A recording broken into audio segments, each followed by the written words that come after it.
Excel में small function एक statistical tool है जो किसी डेटा सेट में से के स्मॉलेस्ट वैल्यू को ढूंढने के लिए यूज़ होता है।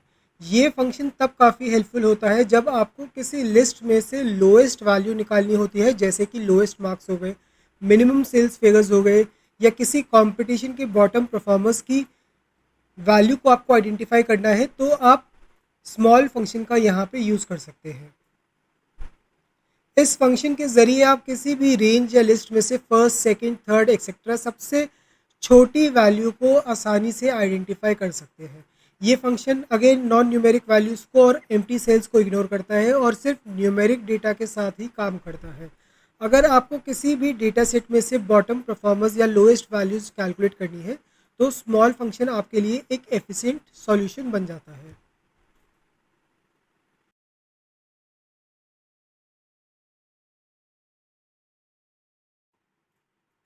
एक्सेल के अंदर स्मॉल फंक्शन जो है उसका जो सिंटेक्स है उसके अंदर बेसिकली दो आर्ग्यूमेंट्स होते हैं। पहला आर्ग्यूमेंट होता है एरे का और दूसरा आर्ग्यूमेंट होता है के। ये दोनों ही आर्ग्यूमेंट्स मैंडेटरी होते हैं, यानी कि आपको दोनों ही आर्ग्यूमेंट्स को में वैल्यूज़ को सप्लाई करना होता है। अब बात करते हैं इसके सबसे पहले आर्ग्यूमेंट की, जो कि है एरे आर्ग्यूमेंट। यहाँ एरे वो रेंज है जिसमें आप nth या फिर kth स्मॉलेस्ट नंबर निकालना चाहते हैं। और अगर दूसरे आर्गुमेंट की बात करें जो कि के है, तो के एक पॉजिटिव इंटीजर है जो ये बताता है कि कौन सी स्मॉलेस्ट वैल्यू चाहिए। जैसे अगर आपने के में सप्लाई किया 1 तो आपको स्मॉलेस्ट वैल्यू मिलेगी, अगर आपने सप्लाई किया 2 तो आपको सेकंड स्मॉलेस्ट मिलेगी, अगर आपने सप्लाई किया 3 तो आपको थर्ड स्मॉलेस्ट मिलेगी। इस तरह से जो भी के अंदर आप पॉजिटिव इंटीजर एंटर करते हैं उसके अकॉर्डिंग वो आपको केथ या फिर nth स्मॉलेस्ट वैल्यू को रिटर्न करके देता है। अब अगर हम टाइप करें फॉर्मूले के अंदर, जहाँ पे हमारा एरे है वहाँ पे हम रेंज सप्लाई करें A1 से लेके A10 और के में हम एंटर करें 3, तो यहाँ एक्सेल A1 से A10 तक के डेटा में थर्ड स्मॉलेस्ट नंबर को रिटर्न करेगा। ध्यान रहे, अगर के ज़ीरो या नेगेटिव हुआ या के एरे में अवेलेबल नंबर से ज़्यादा हो तो ये फंक्शन नंबर एरर रिटर्न करता है।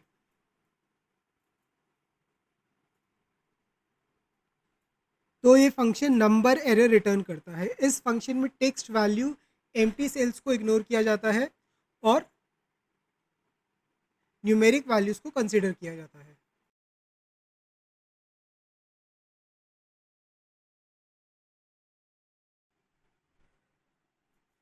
तो चलिए अब हम स्मॉल फंक्शन को एक प्रैक्टिकल एग्जांपल की मदद से सॉल्व करके देखते हैं। यहाँ पे हमारे पास एक डेटा सेट है जिसमें हमारे पास प्रोडक्ट का नाम और उन सब प्रोडक्ट्स के स्कोर को मेंशन किया गया है। सबसे पहले हम वो स्कोर निकालेंगे जो सबसे ज़्यादा स्मॉलेस्ट है, यानी कि स्मॉलेस्ट स्कोर को निकालेंगे यूजिंग स्मॉल फंक्शन। तो यहाँ पे हम सबसे पहले फंक्शन का नाम टाइप करेंगे, ब्रैकेट को ओपन करेंगे। ब्रैकेट को ओपन करने के बाद पहले आर्ग्यूमेंट में जो कि एरे वाला आर्ग्यूमेंट है वहाँ पे मैं उस रेंज को डिफाइन करूँगा जिस रेंज के अंदर जो हमारे स्कोर्स हैं वो मेंशन हुए हुए हैं। तो यहाँ पे मैंने रेंज D41 टू D50 को सिलेक्ट किया है और उसके बाद एक बार F4 की को हिट करके इस रेंज को एब्सोल्यूट फ्रीज किया है, यानी कि इस रेंज के रोज को भी और कॉलम को भी मैंने फ्रीज कर दिया है। इसके बाद मैं कॉमा दूंगा और दूसरे आर्ग्यूमेंट में आऊँगा और दूसरे आर्ग्यूमेंट में स्मॉलेस्ट नंबर को फाइंड करने के लिए या तो मैं मैनुअली इनपुट कर सकता हूँ 1, या फिर मैं उस सेल का रेफरेंस दे सकता हूँ जिसके अंदर 1 प्रेजेंट है। तो इस केस में सेल F41 के अंदर 1 प्रेजेंट है और उसके बाद जैसे ही मैं इसको ब्रैकेट को बंद करके एंटर हिट करूँगा हमारे पास जो लोएस्ट स्कोर है वो आ जाएगा। इसके बाद मैं इस फॉर्मूले को कॉपी करके बाकी के सेल्स में जैसे ही पेस्ट करूँगा, कॉलम F यानी कि इस कॉलम के बेसिस पे जो भी kth स्मॉलेस्ट वैल्यू होगी वो रिट्रीव होती चली जाएगी। आप स्मॉल फंक्शन और लार्ज फंक्शन का यूज़ करके डेटा को अपने मनचाहे ऑर्डर में सॉर्ट कर सकते हैं, यानी कि डेटा को आप असेंडिंग ऑर्डर में भी सॉर्ट कर सकते हैं और डिसेंडिंग ऑर्डर में भी सॉर्ट कर सकते हैं, और ये सॉर्टिंग दोनों ही फंक्शन के साथ पॉसिबल है।